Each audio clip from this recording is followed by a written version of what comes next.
Dire on va pas rester silencieux pour parler de Nicky Larson and Parfum de Cupidon. C'est combien de film de cet enculé? C'est le quatrième film. Quatrième film réalisé par Philippe Lachaud, si on compte pas Épouse-moi mon pote qui était réalisé lui par Tariq Boudali. De toute façon voilà, la bande à Fifi, ils se refilent des scénars, c'est un petit peu interchangeable. Il y a toujours les mêmes éclairages qui nous font penser à une série TF1 quotidienne telle que Demain nous appartient à lui. Et là c'est pas prêt de changer la donne. Alors Nicky Larson, Kezako, à la base c'est un manga de Tsukasa Ojo intitulé City Hunter qui raconte finalement l'histoire d'un détective privé qui prend sous son aile la sœur de son meilleur ami mort en mission et qui se révèle ne pas être sa sœur, on va s'en rendre compte au fil des BD, qui a été adapté en animé sous forme d'épisodes d'une vingtaine de minutes qui eux-mêmes ont été réadaptés par la France pour qu'ils soient diffusés pendant le club Dorothée, une émission de jeunesse qui a fait les grandes heures de TF1. Voilà, et surtout, il nous fait un peu une origin story de Nicky Larson, qui est un détective privé,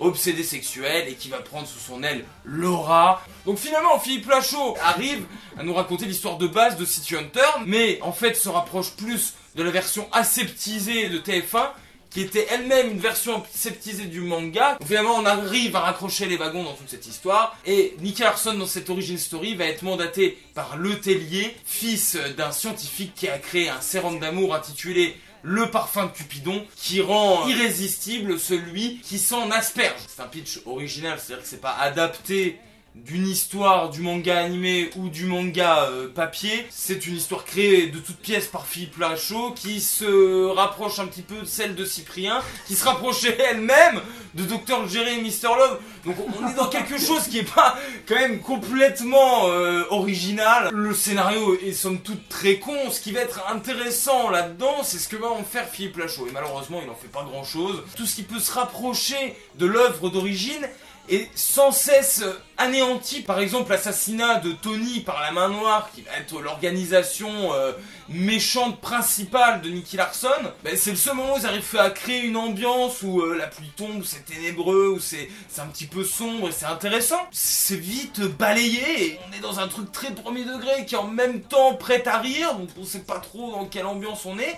Et puis c'est vrai que ce parfum de Cupidon peut amener à se poser des questions, et c'est le personnage de Laura qui en aborde une d'elles. Oh c'est con de créer un parfum qui oblige les autres à tomber amoureux, alors que l'amour c'est pas ça, l'amour c'est noble et tout. Et cette phrase là est immédiatement brisée par l'humour beauf de Nicky Larson, à tel point qu'on a l'impression que la bande à Fifi a essentiellement retenu l'humour beauf de Nicky Larson. Tu peux pas juste baser les enjeux dramatiques et les ressorts dramatiques de ton film sur le simple fait que le mec est un obsédé sexuel. L'animé de Dorothée, même si c'était un petit peu plus lisse que le manga d'origine, il y avait pas que ça, il y avait des vraies valeurs qui étaient délivrées au cours de chaque épisode. Et c'est le problème de la bande à Fifi depuis le départ, c'est que dès qu'ils essayent de mettre du fond, ils y arrivent pas, c'est-à-dire que faut mettre du fond, mais faut qu'il y ait une blague derrière, parce que sinon on va perdre le public, quoi. Alors que non, tu peux très bien être profond et par derrière faire une vanne. Je veux dire, Eboué, il y arrive très bien, pourquoi pas toi, Philippe Lachaud, t'y arriverais pas? Non, c'est, faut qu'on mette du remplissage, faut qu'on mette de la vanne, tout le temps,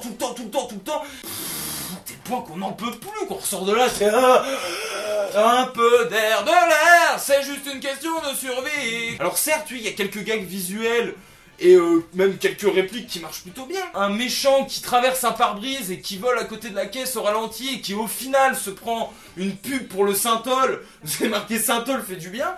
Ouais, c'est des idées visuelles qui me font marrer. Et ce besoin obsédant de mettre ses potes à l'image sans arrêt, je veux dire, Julien Arrouti et Tariq Boudali, ils créent des personnages rien que pour eux. Tariq Boudali, il interprète quand même un mec qui ressemble à Lorenzo. Il est responsable des espaces verts dans un parc. Comme Laura a testé le parfum de Cupidon, leurs regards se croisent et lui il en tombe amoureux. Du coup ça crée un running gag pendant tout le film, un peu bidon, où lui est juste caution finalement. Il est amoureux de Laura, du coup ça va créer des ressorts. Non, ça fait que rendre le film hyper poussif, et à aucun moment on a besoin de lui en fait. On le gomme et puis c'est très bien, quoi. Pourquoi le mettre à tout prix? C'est juste pour créer des gags encore plus tout le temps. Et pour une fois, Julien Arrouti, je trouve qu'il est très mauvais dans les deux babysitting et surtout dans alibi.com. Chaque phrase il est faux. Là ils arrivent enfin à en faire un personnage crédible et qui s'ancre bien dans l'intrigue. En fait c'est lui qui va récupérer le parfum de Cupidon, et étant fan de Jessica Fox interprétée par Pamela Anderson, il va se servir de ce parfum pour l'aborder et pour coucher avec. Et donc du coup c'est ce qui va créer toute l'intrigue au sein du film. Et parallèlement, ce personnage de Tariq Boudali qui ne sert absolument à rien et auquel on croit pas du tout dès le départ, quoi. Je veux dire, comment tu vas croire à un mec qui a un bob, des cheveux longs, une pelle et un râteau parce qu'il travaille aux espaces verts de la ville et qui s'appelle Pancho, quoi. Non mais les gars, puis pourquoi pas Sparadrap et Scooby-Doo tant qu'on y est, quoi. Et puis le personnage joué par Julien Arrouti s'appelle Skippy, quoi. Enfin, je veux dire, au bout d'un moment, les mecs, ça se voit beaucoup trop que vous essayez de mettre le spectateur dans votre poche. Ça racole comme une péripatéticienne un jour de pluie. Au début, Julien Arrouti incarne un personnage qui va avoir lui aussi une mallette et les deux mallettes vont être traversées. On n'a jamais vu ça dans les films. Donc, en fait, c'est ça le problème. On a l'impression d'être dans un film de Jean-Marie Poiret, on a aussi l'impression d'être dans Oscar de Louis de Funès, on a l'impression d'être dans des gags visuels à la Monty Python. Et c'est-à-dire que tout ça se mélange pour créer un truc pas spécialement compact et clair. Et que trop de références, trop de vannes, c'est-à-dire que Nicky Larson passait dans le club Dorothée, donc on va faire un caméo de Dorothée. Il y avait aussi au même moment Alerta Malibu qui cartonnait, donc on va mettre Pamela Anderson au sein de l'intrigue. On va te mettre une meuf qui va dire Hélène, je m'appelle Hélène, des gosses qui s'appellent Olivier Tom. Et on te met le générique de Nicky Larson en français, interprété dans un bal populaire. Et puis après, pendant une scène de baston, on te remet le générique de Nicky Larson, mais cette fois-ci en anglais. Pire de tout, c'est que ces références-là, pour quelqu'un de novice, il les comprend pas en fait. C'est un film qui est bourré de vraisemblances globales, mais même dans les gags, il a invraisemblance. La star du film, interprétée par Pamela Anderson, qui s'appelle Jessica Fox, et qui est suivie par des millions de fans, qui couche avec un mec au rez-de-chaussée, la fenêtre ouverte, juste en face des gens qui font le service dans l'hôtel dans lequel elle est. C'est tout est mis en œuvre pour que le gag arrive. Le scénario n'existe qu'au nom du gag. Ça devient usant, mec. On voit les films des Monty Python, et puis tu te prosterneras devant eux. Prends Elodie Fontan qui est sa meuf dans la vraie vie, qui sait pas très bien jouer, hein. Elle nous l'avait déjà prouvé dans Qu'est-ce qu'on a fait au bon Dieu et dans Babysitting 2, et même dans Alibi.com.